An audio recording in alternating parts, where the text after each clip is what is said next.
साम्राज्य न्यूज, सामान्यांचा असामान्य आवाज।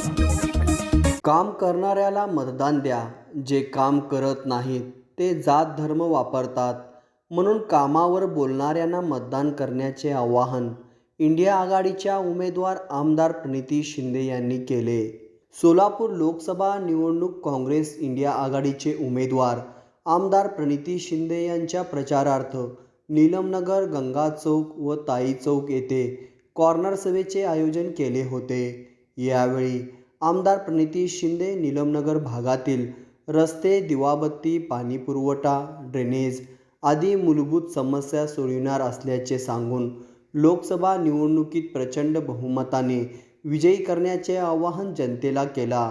यावेळी जोरात पाऊस सुरू झाला असतानाही नागरिकांचा उत्तम प्रतिसाद लाभला। यावेळी मनोहर मार्चला सत्यनारायण संघा, परिवहन समितीचे सदस्य तिरुपती परकीपंडला, युवक काँग्रेसचे गणेश डोंगरे, राकेश मंथेन, शिवानंद बळोरगी, लालू सानी, नरेश कामूर्ती, यादगिरी वन्नाम यांच्यासह अधिजण उपस्थित होते।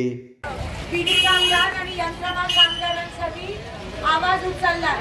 तर या वेळेला जसं तेलंगणामध्ये 46 आलं, तसं सोलापूरमध्ये पण 46ला मतदान करा। कारण का काँग्रेस जेव्हा होतं तेव्हा तुम्हाला पेन्शन मिळायचं, तेव्हा सिलेंडर गॅस टाकी फक्त 300 रुपये होती, आता गॅस टाकी 1200 रुपये झाली बीजेपी आल्यापासून। बीजेपी आल्यामुळे तुमची आठवडा मजुरी पण बंद झाली, बरोबर, आणि चारू पोहा पण मिळत नाही दुकानामध्ये। म्हणून काँग्रेसला परत आणा, मी तुमची आहे, तुमच्यासाठी मी काम करते, तुम्ही मला ओळखता।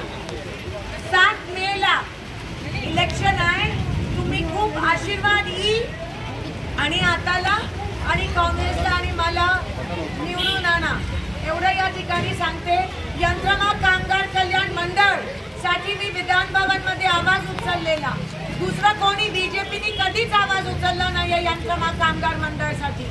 आणि कृपया करून काम करणाऱ्या लोकांना मतदान करा, जे काम करत नाही ते दुसरं तुमचं काहीतरी वापरतात, धर्म जात पात। इलेक्शनमध्ये धर्म जात पात नाही, काम महत्त्वाचं असतं, तरच महागाई कमी होईल, तरच चारू बुवा मिळेल, तरच नीलू मिळेल। जसं मध्यमध्ये मिळतं तसं नीलमनगरमध्ये पण मिळालं पाहिजे, नाही तर गोरगरीब कामगार गरीबच राहतील। आजपर्यंत विधानसभेमध्ये मी नेहमी माझे तेलगू आका चेलेलू विद्या आणि तेलगू कामगारांसाठी आवाज उचललाय, म्हणून विसरू नका, तुम्ही मला ओळखता, ओळखणाऱ्या तुमच्या बहिणीला निवडून आणा। दुसरं कोणतरी परकं उपरं त्याला अजिबात बघायचं नाही। मी खास करून माझ्या युवक